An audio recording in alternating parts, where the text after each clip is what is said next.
I don't remember my name. I don't remember whose face I last saw. I don't remember how I ended up here. The only thing I had when I opened my eyes was the taste of blood in my mouth and metal. In my right hand, I clutched a rusty two-handed sword, and on my left wrist, the skin burned like a red-hot nail. A rune glowed there, bright red. A dead cold light emanated from it, and then a voice rang in my head, soulless, mechanical. Attention, carrier detected. Level 1, task, survive or become fodder. I tried to stand. My legs gave way. I collapsed back into the mud. The air reeked of rot and wet fur. The forest around the ravine wasn't dead. It was breathing, and it was looking at me. I didn't become a hero from fairy tales. Heroes don't slay dragons at level 1. I was a piece of meat. Goblins, little ones, ugly, with skin the color of swamp mud and yellow eyes. There were dozens of them. They emerged from their burrows, clutching rusty knives, poisoned by their own saliva, in their crooked paws. The first one leaped from the tree at me. I rolled in the mud. The knife's strike missed my face by a millimeter. I jumped up, grabbed the hilt of my broken sword with both hands, and put all my weight behind the blow. The blade sank straight into its neck. Black, foul-smelling blood splashed onto my face, burning my skin. Low-level goblin scout killed. 5 experience gained. 5. Just 5 measly experience points. The bar barely moved. To survive here, I needed to get stronger. Immediately, I wiped the blood from my face. I gripped my sword tighter. I looked into the darkness where dozens of yellow eyes lit up. The hunt began. I hid in the tree roots. I tracked them down one by one. I hadn't slept for 2 days. The second goblin lost an arm. The 5th goblin slashed my thigh, but I broke its neck with my bare hands. The 20th goblin, my lungs burned, my hands were raw, my sword was serrated. I methodically carved out this encampment. 35th goblin killed 41st. 50th, my reaction became animalistic. I stopped feeling the pain. I began to see their movements before they struck. The hunt continues. I am no longer the prey. Deep within the rotting expanse of the forest, the air is thick with the scent of decay and the howl of a relentless wind. Kayden stands alone. His breath comes in heavy, ragged gasps, his armor scorched and melted by the trials of the harvest. This is no longer a hunt. It is a grinda brutal climb through the ranks of the monstrous. The goblin shamans strike from the shadows, their acidic slime burning through everything it touches. But Kayden is faster. He dances through the rain of acid, his blade a blur of steel against the darkness. Level 11. The system acknowledges his growth, flashing a cold blue light across the carnage. Minutes of rest are a luxury he cannot afford. He binds his wounds with rags, the fire in his eyes never dimming. The burrows become a slaughterhouse. Spearmen and archers fall as he pushes deeper into the earth. 12, 13, 14. The numbers climb as he feasts on the meager strength of his enemies. His body is changing, muscles tighten, his senses sharpen, and his rusty blade begins to pulse with an inner power. Suddenly, the forest goes silent. The wind dies. The very air feels heavy with an approaching dread. The ground trembles. From the thicket, a titan emerges. The goblin patriarch has arrived to end the harvest. Survival chance critically low. This is the moment of truth. Kayden doesn't flinch. Instead, a dark, cheeky grin spreads across his face. The patriarch strikes with the force of a mountain, shattering the earth beneath him. Kayden charges back, his sword sparking against the monster's stone-hard hide. He is thrown back, his body crashing through a tree, blood spitting from his lips. But he is far from finished. His vision narrows. He sees the weakness, the exposed tendons under the giant's knee. One chance, one slide through the mud and blood. The blade bites deep. The stone giant falls. A victorious cry echoes through the gorge. The master of the forest is dead. The air freezes as 3 sharp ice spears manifest, aimed directly at Kayden's heart. Lyra watches with fanatical confidence, her hands pulsing with the blue glow of ancient frost magic. The spears launch, but Kayden activates Shadow Dance, his form dissolving into a swirl of black smoke. Guards scream in panic as the shadows shift. Kayden suddenly reappears, his blade at the mage's throat. He whispers a cold warning. Lyra's pride remains, but her hands begin to tremble as the magic fades. The city gates groan open, revealing Captain Kale in ornate armor, backed by a unit of crossbowmen, a level 35 veteran. Kale wears his rank and is greeted with a smug, sickening smile. He sees the red mark and counts the bounty, ordering his men to aim their bolts. Kayden's tactical system flashes a grim warning. The chance of fatality is nearly absolute. Kale shouts the command to fire. He doesn't just want the swordsman, he wants the mage dead too. In slow motion, the bolts whistle through the air. Kayden reacts instantly, shielding Lyra from the hail. Lyra screams for protection. A massive ice aegis erupts, a frozen shield against the betrayal. The steel bolts slam into the barrier, cracking the surface but failing to reach their mark. Behind the wall, Lyra is breathless. She looks at her savior with a newfound shock. Kayden looks back with a cynical glare. Your own guards just tried to kill us. Now, do you want to live? The fog of Fort Ares swallowed the sun, but it couldn't hide the cold intent of the boy they had tried to break. Kayden watched the chaos with eyes like frozen steel. The system had rigged the game, but he was rewriting the rules. Captain Kale wasn't going down easily. He slammed his gilded shield into the earth. A barrier of golden light against the icy shrapnel. Shadow Dance activated. Kayden became a ghost, leaving trails of darkness as the guards' bolts passed through nothing but air. The black blade hummed with a hunger for justice. Every strike was precise, turning the guards' own numbers against them. But the real threat loomed ahead. Kale roared, his aura erupting like a dying star, calling upon the Guardian's wrath. The massive hammer swung with the weight of a mountain. The very foundation of the fort cracked under the captain's fury. Level 35 versus level 17. To the system, this wasn't a fight, it was an execution. Kayden struggled to catch his breath.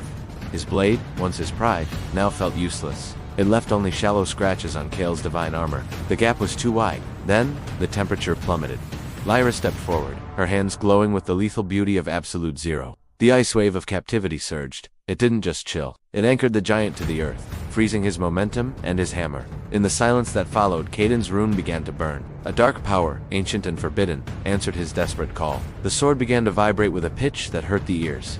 Dark energy swirled into a singularity, devouring the light around it. The system glitched. A notification appeared in distorted red text. Ignore level difference. Skill, outcast, execution. Time seemed to stop. Kayden moved not as a man, but as a shadow passing through a dream. One strike was all it took. The sound of a bell echoed.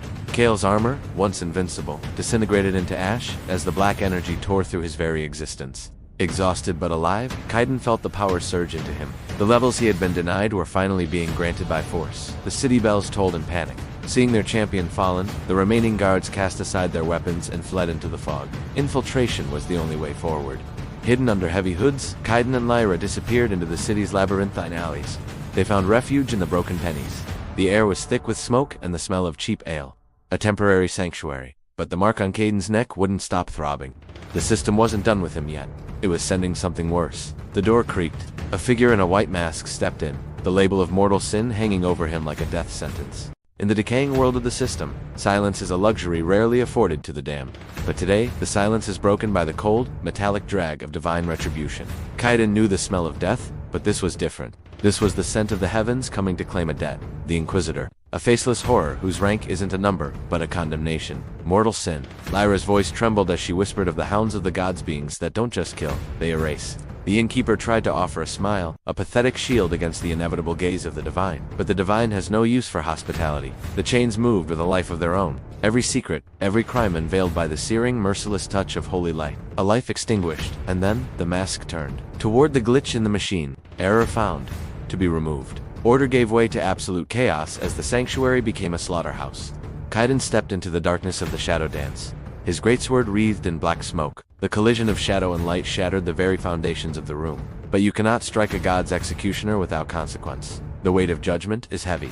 The system screamed a warning. Health failing, skills locking. The end was closing in. He struggled to stand, a tattered warrior against a faceless tide of divine power. Then, the air froze. Lyra's magic erupted in a desperate shield of jagged ice. A momentary distraction, the only way out was down, into the dark. They dove into the unknown, leaving the light of the surface behind. Above them, the world they knew was being pulverized into dust. The tunnels of Fort Ares smelled of rot, a desperate refuge for those marked for deletion. In the dim blue glow, Lyra worked her craft, sealing the wounds of a broken hero. She saw it in him the power to break the system's cruel rules. A reason to risk everything. But the world below had its own terrors. The abyss was calling. Welcome to the edge of the world, where the rules finally cease to exist. Project Ash-Eater, Act 2. Fall into the abyss.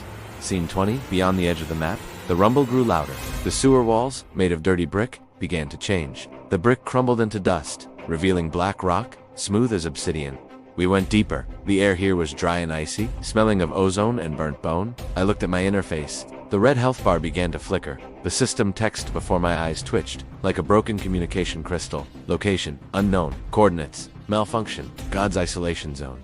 Lyra stopped. The light from her magic crystal revealed the tunnel floor from the darkness. It was strewn with bones, enormous, inhuman, and not a single one of these skeletons bore any traces of weapons.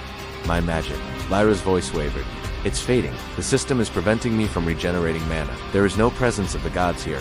Kayden, we've gone beyond the edge of the map. Stay behind me. If the gods can't see this zone, then the Inquisitor won't find us here either. But the system didn't hang a danger sign for nothing. Something was moving in the darkness near the ceiling. I didn't see names, I didn't see levels, or health bars. The gods didn't give these creatures numbers. These things were here before them, ancient ones, things of pure darkness. Scene 21, things without levels. The first thing dropped from above. It was composed of thick, black fog. It had no eyes, only a huge maw. I swung my sword, Shadow Dance. I struck it right at the center of its mass, but my blade, it passed right through. The system didn't calculate the damage because the system wasn't there. The creature slashed at me. 3 claws pierced my leather armor like paper, leaving deep, jagged gashes. I was thrown aside. Lyra Kayden an ice cage. The last of her mana transformed into ice spears that pierced the mist creature. The monster screeched and crumbled, but her scream awakened the others. There were too many of them. They were crawling out of cracks. Forget the system, I shouted. Forget your skills. Strike with instinct. I adjusted my grip. I began to chop like a mere man would, driving steel into flesh. Scene 22. Broken steel. We retreated deeper into the abyss. I cut them down left and right. The rune on my neck glowed with hellish fire. A huge mass of shadow burst out the leader of this pack. I lunged at Lyra, blocking the blow with my greatsword. The monster brought its massive bulk down on me. Time stood still. I watched as my sword disintegrated into tiny pieces. Rust and metal sprayed out. All that remained in my hands was the broken hilt. The monster threw me aside like a rag doll. The creature slowly advanced on Lyra. Only a pitiful puff of white steam escaped her fingers. Lyra, Kayden, I'm sorry. Scene 23. The Riftmaster. The floor beneath us simply disappeared. We fell into absolute emptiness. The wind knocked the air from our lungs. Suddenly, the fall slowed. We hung in the air. 2 eyes glowed in the darkness, each the size of a city tower. Eyes of molten gold with vertical pupils. The rocks around us weren't rocks. They were scales. Black, covered in scars and gigantic chains, on which glowed the symbols of the divine system. Dragon's voice, silence. A single word echoed in my head, destroying the entire flock of creatures. Voice of the dragon, your soul is broken, human. The gods stole your past. They shackled me to drain my magic. Take my claw, make it your new steel, and burn their system to ashes. Welcome back, Primordial. I touched it. In that instant, my hand erupted in black flame. System voice, critical error. Warning, forbidden energy absorption detected. Level, unquantifiable. Class changed to Ash Eater. I gripped the dragon's black claw. The pain was like thrusting my hand into the mouth of a volcano. The claw began to melt, flowing around my fingers, merging with my flesh, blood, and bone. Black ash swirled around my hand, forming the long, massive hilt and broad, serrated blade of a grit. It wasn't made of steel. It was woven from pure, primordial darkness and smoldering red embers. The system feeds on their faith, Devourer, and you feed on their ashes, devour their light. The ancient dragon sacrificed itself, all its remaining magic, all its hatred for the gods, poured into my new weapon. The system windows before my eyes began to burst like bloody bubbles. Error, code tampering, received, infinite EXP level, 99 level, failure, maximum limit exceeded. I raised the ashen sword. It was light as a feather, but I felt like I could split a continent with a single swing. The red rune on my neck stopped hurting. It had transformed into a crown of black flame. I looked at Lyra. She was sitting on the rocks, shielding her face from the blinding dark light. I walked up to her and extended my free hand. Time to return to the surface. I simply raised the sword and slammed it into the black ceiling of the cavern high above us.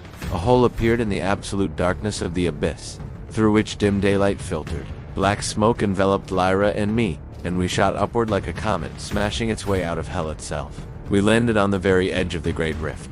Daylight pierced my vision, but I wasn't blinded. They were waiting for us. An entire army stood before us. The golden paladins of the church, and in the center of this golden sea stood he, the high priest. An old man in a luxurious white robe. You monster. How did you escape the abyss? The Inquisitors reported that you fell into the darkness. The darkness has proven more hospitable than your church's father. And now, I have come to take my experience from each of you. I raised the ashen sword, ready to crush the priest. But suddenly, the world froze. I felt a strange burning chill in my chest. The tip of an ice spear protruded from the center of my chest, right where my heart beat. It was red with my blood. I turned around, movement was so laborious. Lyra stood behind me. Her face was wet with tears. I'm sorry, Kayden, forgive me. Excellent work, child. You brought him straight to us. And most importantly, you waited for him to absorb the dragon's power. I fell to my knees. The ice spear in my chest began to glow golden. It was draining the power the dragon had given me. They promised me if I brought you to them alive, at max level, they would use your energy to resurrect my brother. Gods can't resurrect, Lyra. Gods only know how to devour. Your brother is dead, and now, I will die too. Death was not what I thought. There was no light at the end of the tunnel, no judgment of God. There was only dark water underfoot and endless emptiness. The system drained everything out of me. Experience, levels, vitality. I could feel my digital code disintegrating into pixels. Error removal is 99% complete. Erasing memory. Memory erasure. They've done this to me thousands of times. Every time I died, they would erase me and throw me back, so that I can grind again. He was killing again. I fed them again. But this time, everything went wrong. The dragon didn't just give me power. He gave me the key. At the moment when the system tried to delete the last percentage of my soul, the lockdown collapsed. I remembered everything. I remembered who I was before the heavens were covered by the golden grid system. I wasn't a bug. I wasn't human.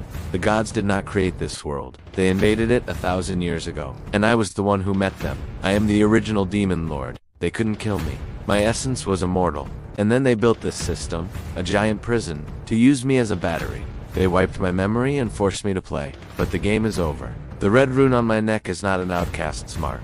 It's a seal. It holds back my true form. And now, it's broken.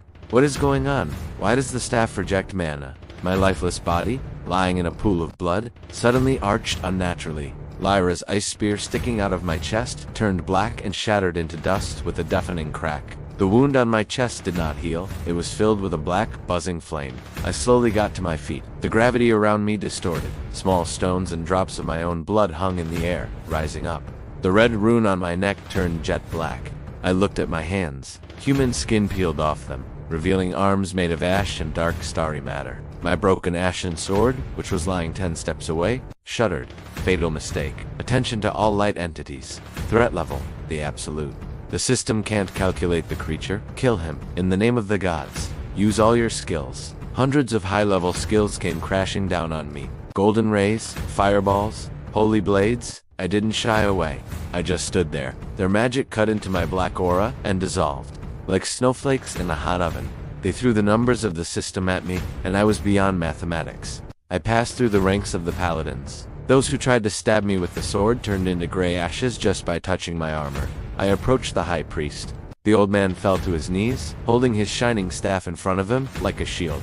No way. I am the governor. I am the avatar of the gods. You can't touch me. I'm protected by a heavenly shield. Your gods are parasites, and you're just a fat tick that's drunk on my blood. I didn't use the sword. I just reached through his heavenly shield like it was a spider's web, grabbed him by the throat. His staff flared up and went out forever. I clenched my fingers. The black flame burned him out. Only an empty, steaming white robe fell to the ground. The army of the gods scattered, whimpering in primal terror. She was the only one left on the edge of the rift, Lyra. She was kneeling in the mud. Her world, her faith, her hope for her brother's resurrection, all this had just burned down before her eyes. I went over to her. She didn't try to defend herself. She just looked up at me with her empty, tear-stained eyes. Kill me. You are welcome. I betrayed you. I deserve it. Death is peace, and you don't deserve it. I sat down next to her. The stones were shaking from my voice. Your brother is dead, Lyra. The gods deceived you. They forced you to stab a spear in the back of the only being who could save you. You're going to live with it. You will watch their fake sky burn, and know that you were their puppet until the very end. I came to the very edge of the abyss. The sky stretched above me, blue, perfect, crossed out by the golden grid. The dome under which they milked this world for 1,000 years. I tightened my grip on the ashen sword hilt. Memories of thousands of deaths, of dirt, of goblin blood, of endless farming and fake levels. All this merged into hatred. I pulled the sword behind my back. All the darkness of the world gathered on his blade. I struck from the bottom up, straight to heaven. A wave of black flame cut through the clouds. The golden grid of the system flashed red for a moment, and then burst. The fragments of the fake heavens fell to the ground like a glass rain. Behind them, the true cosmos opened up. The windows of the system, the interfaces, the damaged figures, the levels, all this disappeared into thin air forever. I raised my head to the pierced sky, to where their golden palaces were hiding behind the stars. The rules have changed. The level games are over. Now I'm coming for you, and I won't stop until I turn your thrones to ashes.